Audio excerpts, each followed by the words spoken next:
खबर लखनऊ से है, जहां विधान परिषद सभापति रमेश यादव के बेटे की हत्या के आरोप में मां मीरा यादव को गिरफ्तार किया गया है। पोस्टमार्टम रिपोर्ट में गला दबाने से मौत की तस्दीक होने के बाद पुलिस ने गिरफ्तारी की है। लखनऊ के इस हाई प्रोफाइल और सनसनीखेज हत्याकांड में आरोपी मीरा ने पूछताछ में कबूल भी कर लिया है कि उसने ही बेटे की गला दबाकर हत्या कर दी। पुलिस को दिए बयान में मीरा यादव ने कहा कि अभिजीत ने शनिवार की रात शराब के लिए पैसे की मांग की। पैसे न देने पर उसका अभिजीत से विवाद हो गया। इसके बाद ये हादसा हो गया।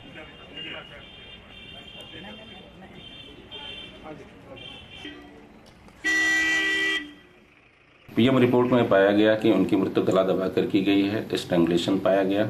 उसके बाद पुलिस विवेचना में जुटी और साक्ष्य जुटाना शुरू किया। उनके परिवारजनों से बात की, उनकी मदर से भी गहन पूछताछ की गई तो उन्होंने स्वीकार किया कि कल रात में उनका बेटा नशे की हालत में उनके साथ विवाद कर रहा था, अभद्र व्यवहार कर रहा था। इसी के बाद उन्होंने यह घटना कारित किया है।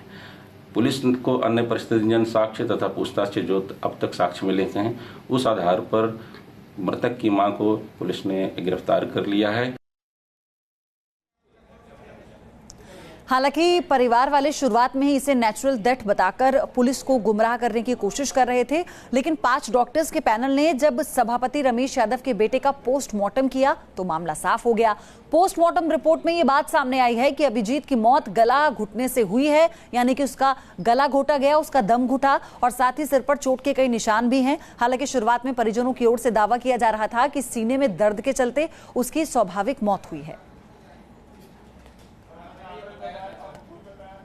तो आपको बता दें, नेचुरल डेथ इसे परिवार वाले पहले कह रहे थे। उनका साफ तौर पर कहना था कि अभिजीत के सीने में दर्द था, जिसके बाद उसकी मालिश की गई और वो सो गया, लेकिन उसका दर्द बढ़ा और उसकी मौत हो गई।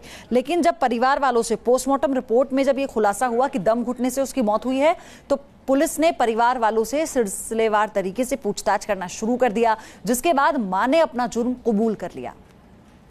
अभिजीत उर्फ विवेक यादव की संदिग्ध मौत का ये मामला है। पोस्टमार्टम के बाद इसमें बड़ा खुलासा हुआ। मां मीरा यादव को पुलिस ने हिरासत में ले लिया है। मीरा यादव ने अपना जुर्म कबूल भी कर लिया है।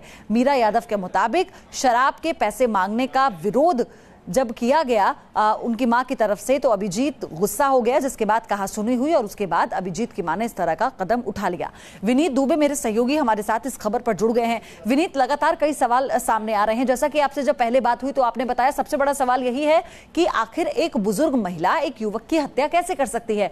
लेकिन सवाल यहां पर यह भी है कि क्या, चूंकि शराब के पैसों के लिए मांग कर रहा था अभिजीत, तो क्या वो उस वक्त नशे में धुत था? पूरी थ्योरी किस तरह से पुलिस देख रही है? देखिए, पुलिस के अगर नज़र से हम देखें इस पूरे मामले को, तो लगातार जो बयानबाजी उनकी मां बदल रही थी, उससे ही पहले ही सकता पुलिस को। और पोस्टमार्टम रिपोर्ट में ये स्पष्ट हुआ। पोस्टमार्टम रिपोर्ट में 2 चीज़ें सामने आती हैं कि एक तो गला दबाकर उसकी हत्या की गई, इसके अलावा उसके सिर पर चोटों के निशान है।